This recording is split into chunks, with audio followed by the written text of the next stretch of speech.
are going to discuss about the topic on operating system, which is the CPU scheduling algorithm. So in the last class we had discussed about the FCFS, which is nothing but first come first serve algorithm, right? So now we are going to discuss about the next scheduling algorithm, which is SJF. So SJF is nothing but shortest job first algorithm.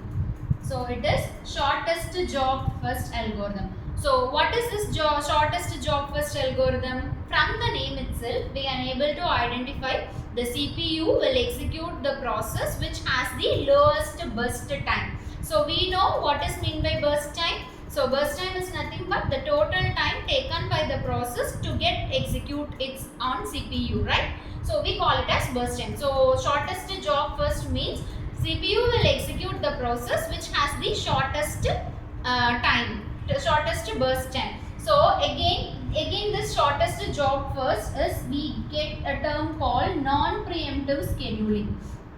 So we know what is meant by non-preemptive scheduling. So which means non-preemptive means CPU will complete a single process after executing or after completing one process only, then it will give its CPU to another process for execution. Even though if a process arrives in between when a process is already executing, the CPU does not give the CPU for its execution to that newly arrived process. So it will give only preferable to the process which is get executed. So the CPU will be given to next process only completing the already executing process, which we call it as non-preemptive scheduling. So now we can draw a Gantt chart for this non-preemptive SJFS. So the arrival time of P0 is 0. So at 0 time the process P0 is arriving.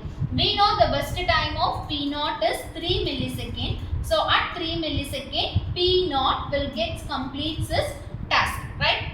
So next task is, so after completing P0 only the CPU will allocate the processor to the next job. So the next process is P1. So at time 2, so before completing P0, at time 2 itself P1 arrives.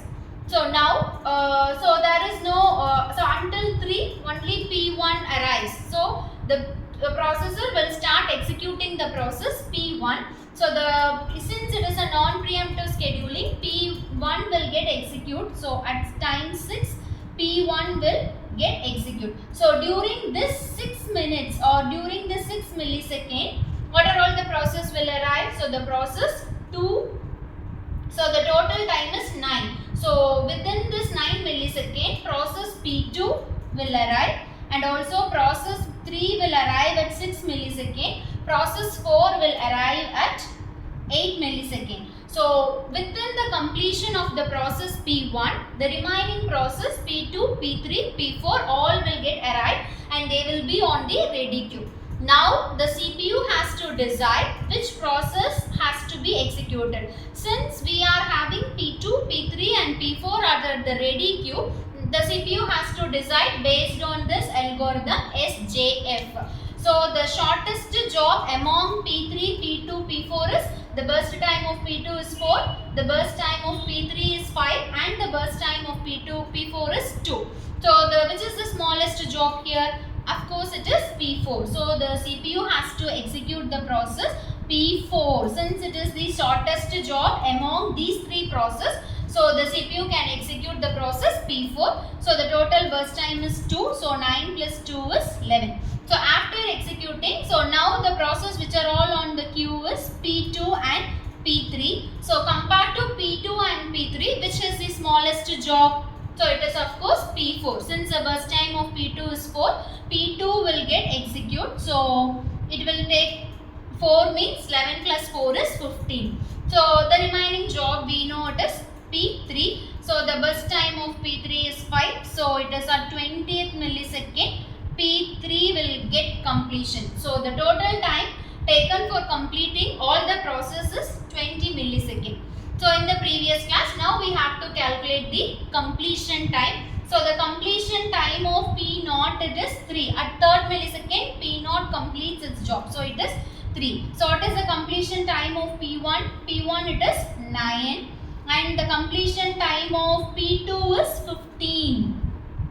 Next the completion time of P3 it is 20, and next the completion time of P4 it is 11. So now as usual we have to calculate the turnaround time and the waiting time, right? So what is the formula for calculating the turnaround time? It is nothing but completion time minus arrival time. So the completion time of P0 is Z3 and the arrival time of P0 is 0. So 3 minus 0 it is 3, and for P1 it is 9 minus 2 it is 7, and for P2 it is 15 minus 4. 15 minus 4 is nothing but 9, and 15 minus 4 is 11, and next is 20. 20 minus 6 is 14.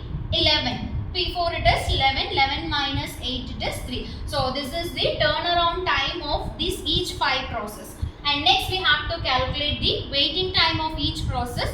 We know the formula for calculating the waiting time is turnaround time minus burst time. So the turnaround time is 3, the burst time is 3, so the waiting time is 0. And it is 7 minus 6 is 1, 11 minus 4 it is 7, and 14 minus 5 it is 9, and for 3 minus 2 it is 1. So this is the average waiting time of all the process, right? So we now at last we have to calculate the average turnaround time. So average turnaround time is nothing but 7 plus 3 10 21, 21 plus 14 is 35, 35 plus 3 is 38. So 38 divided by 7 it is nothing but 7.4. So this is the average turnaround time of all these process for executing all the 5 process. The average time required by the CPU is 7.4 milliseconds. And next is the waiting time. So waiting time is nothing but 8, 9, 9 plus 9 is 18. So 18 divided by it is nothing but 3. So balance is 3.6 something like this. So this is the average waiting time of the process. So hope you understand. So this here we are taking the concept of non-preemptive scheduling. So in the shortest job first, CPU will execute the process which has the shortest job time. Since it is a non-preemptive scheduling, the CPU will start executes a process, means it will complete its execution and then only it will permit another job to take up on a job to execute on its processor. So this is the concept of shortest job first. So if you have any doubts, you can comment. Thank you.